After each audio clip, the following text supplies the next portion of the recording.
Welcome to another free mini tutorial brought to you by AccessLearningZone.com. I am your instructor, Richard Rost. In this lesson, we're going to learn about a very powerful function, one of my favorites, called IF. Alright, that's the immediate if function, or IIF.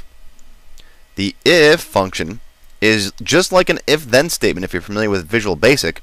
However, you can do it all within one little function. Here's a quick example for the if function. I have a basic customer table with customer ID, first name, last name, and the customer's state. Let's say I need a query to show me whether or not this customer is taxable.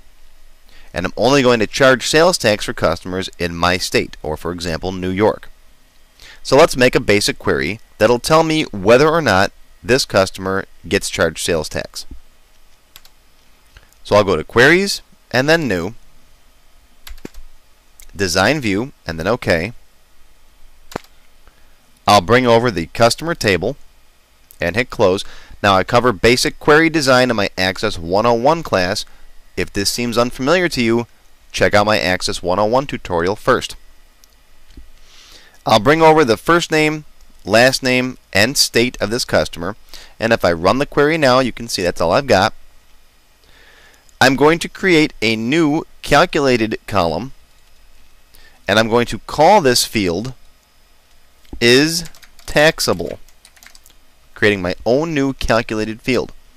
Now in here, I want to put a yes or no, or a true or a false, or a 1 or a 0, whatever you want to do, based on whether or not this customer is from New York.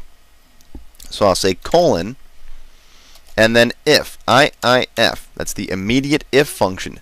Now the immediate if function takes 3 bits of information inside of parentheses. First, what are we checking? Well, I want to say if the state equals, and then in quotes, New York. That's what I'm checking to see. Comma. The second bit of information is, what value do I put here if that condition is true? Well, I'll put in here the value true, comma, otherwise I'll put in here the value false. And then when I hit tab, you can see Access puts square brackets around my state. That's fine. So what does this say? Well, this says is taxable if the state is New York, then true, otherwise false. And if I run the query, there you go. Access, of course, uses -1 for true and 0 for false. And you can change those values if you want to. Instead of true and false, you can simply put in here the words yes or no and run it. And there you can see I now have the words yes or no. And that is using the if function. Right? 3 bits of information. What are you checking? The value to put in here if it's true, the value to put in here if it's false. Now I've just scratched the surface of the if function. There's so much more you can do with it.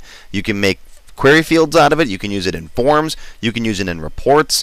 I do all kinds of things.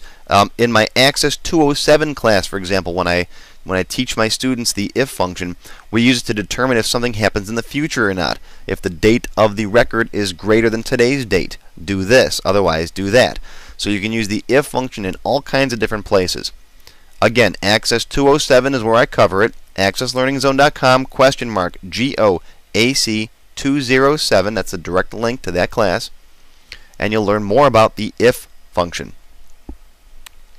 And of course, while you're there, stop by the tips and tricks section at AccessLearningZone.com !tips for lots more free tutorials just like this one.